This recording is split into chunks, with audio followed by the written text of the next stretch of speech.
अदालतों की गैर मसावी तकसीम और वकला के ऊपर इंसदाद दहशत गर्दी की दफात समेत दीगर मुकदमात दर्ज करने पर वकला का जो है सब्र का पैमाना बिलाखिर लबरेज हो गया और आज लाहौर की फ़िज़ा में आंसू गैस महसूस की गई। इसके अलावा लाठी चार्ज, पथराव, तमाम चीज़ें वो हो गई। ये वो चीज़ें हैं जिसके बाद यकीनन हर शख्स ये सोचता है कि एक बहुत बड़ी तहरीक शुरू होने जा रही है।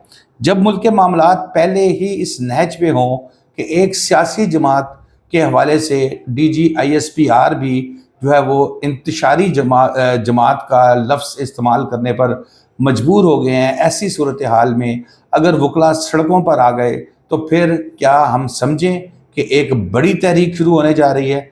जी जनाब, आज सुबह लाहौर डिस्ट्रिक्ट बार एसोसिएशन की जानिब से एक कॉल दी गई थी। जो पहले उनका जनरल हाउस का इजलास हुआ जो तकरीबन 10 बजे का टाइम दिया गया था, थोड़ा ताख़ीर से शुरू हुआ लेकिन हुआ। यहाँ पर थोड़ा सा मैं ये बता दूँ कि जो सिविल कोर्ट्स हैं इनको मुख्तलिफ पोर्शंस के अंदर तकसीम किया गया है, यानी कि ठोकर न्याज बेग पे, कैंट में, मॉडल टाउन में, जिससे जो है वकला को ये ख्याल है कि उनके काम में रुकावट आएगी कि यानी कि एक जगह से भागना, दूसरी जगह जाना, पेट्रोल की महंगाई, जो बेशुमार इस तरह के मसाइल हैं जिस पर। और दूसरा पॉइंट ये था कि जो वकला के ऊपर मुकदमात दर्ज किए जा रहे हैं और ऐसे 780 लगा दी जाती है।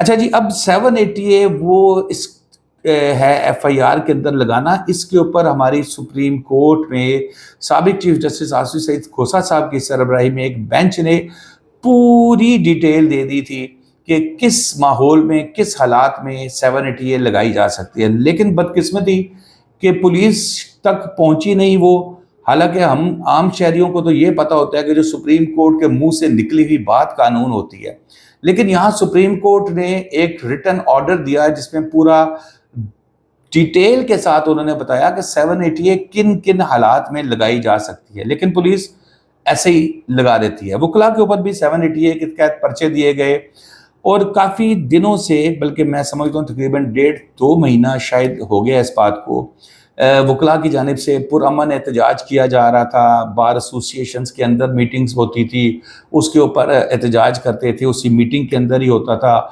ना उनके साथ मीडिया ख़ास कोऑपरेट कर रहा था, मीडिया भी नहीं जाता था, सोशल मीडिया भी कोई ख़ास उस चीज़ को नहीं उठा रहा था।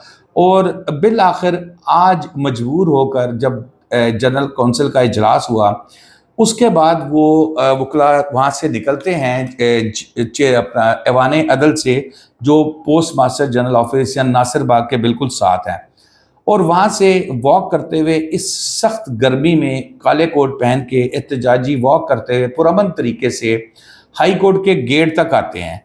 और हाई कोर्ट के गेट पर आते हैं और यहाँ पर वो हाई कोर्ट के अंदर जाने की कोशिश करते हैं। बज़ाहिर देखा जाए तो किसी वकील को किसी अदालत में जाने से रोकना बनता नहीं है। काला कोट पहना हुआ है, वो पे एक रिस्पॉन्सिबिलिटी है उसकी, अगर कोर्ट के अंदर वो जा रहा है तो उसको किसी तरीके से नहीं रोका जा सकता। लेकिन पुलिस की भारी नफरी वहाँ पर मौजूद थी और उनका ये कहना था कि किसी सूरत जो है आपको कोर्ट के अंदर, जो मुजाहिरीन हैं इनको कोर्ट प्रेमिसेस के अंदर नहीं जाने देना।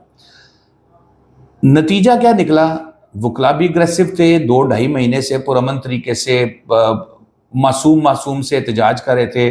और उसके बाद आज जो मतलब एक रैली निकाल रहे थे वो इस गर्मी में, तो उनकी कुछ सुन नहीं रहा था। और पाकिस्तान में भी एक माजरत के साथ हमारा एक रिवाज बन गया है कि जब तक हम शोर ना डालें, शोर से मुराद के अग्रेसिव ना हो, तब तक सुनता ही कोई नहीं है।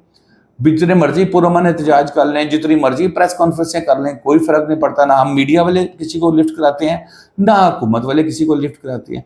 अब आज जब वो निकले, जब अंदर जाने की कोशिश की, तो वहाँ पर स्टार्ट में पुलिस और वकला की आपस में हाथापाई हुई, धक्कम पेल हुई, और वहाँ से हमें अंदाज़ा हो गया था कि ये मामला आज किसी संजीदा तरफ जा सकता है। और जो चाहते थे कि हम ना हो, लेकिन अनफॉर्चुनेटली बदकिस्मती से वो हो गया। और फिर लाठी भी चली, पथराव भी हुआ, दोनों तरफ से जो है वो ایک دوسرے کو نیچا دکھانے کی کوشش کی گئی، اور اس کے بعد واٹر کینن کا استعمال بھی ہوا، زنگ لگے ہوئے تھے واٹر کینن کو بھی۔ جب کا زمان پارک سے عمران خان صاحب یہاں سے منتقل ہوئے ہیں، اس کے بعد سے تو واٹر کینن جو ہے وہ تو اس کا ویسے ہی زنگ لگی جا رہا تھا، تو شاید پولیس نے سوچا اس کو وہاں استعمال کر لیں۔ وکلا کے اوپر وہاں پر بڑی تعداد تھی، وکلا کی ایک اچھی ہیوج تعداد تھی، اور وہاں موجود انہوں نے جب مطلب ایک دوسرے پھر وکیلوں نے بھی پھر جس چیز کو موقع ملا اس نے اس چیز کو پکڑ کے وہ کیا، جس سے پولیس کا یہ موقف ہے کہ تقریباً 9 کے قریب ان کے جو افسران اور اہلکار زخمی ہوئے ہیں۔ اور جب بھی کسی قسم کی کوئی لڑائی ہوتی ہے اس کا اینڈ آپس میں مذاکرات اور صلح کے ساتھ ہی ہوتا ہے۔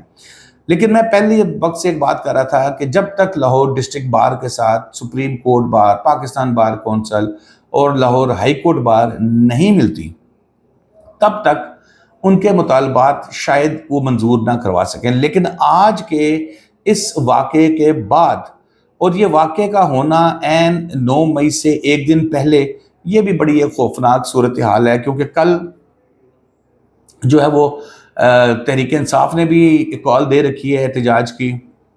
وہ تو خیر اب اتنا گھبرائے ہوئے ہیں شاید وہ نہ نکلتے، لیکن وکلا کی جانب سے بھی اب کال دی گئی ہے۔ کل عدالتوں میں جو ہے وہ بائیکاٹ کرنے کا فیصلہ کیا گیا ہے، جو پاکستان بار کونسل کی قیادت آئی۔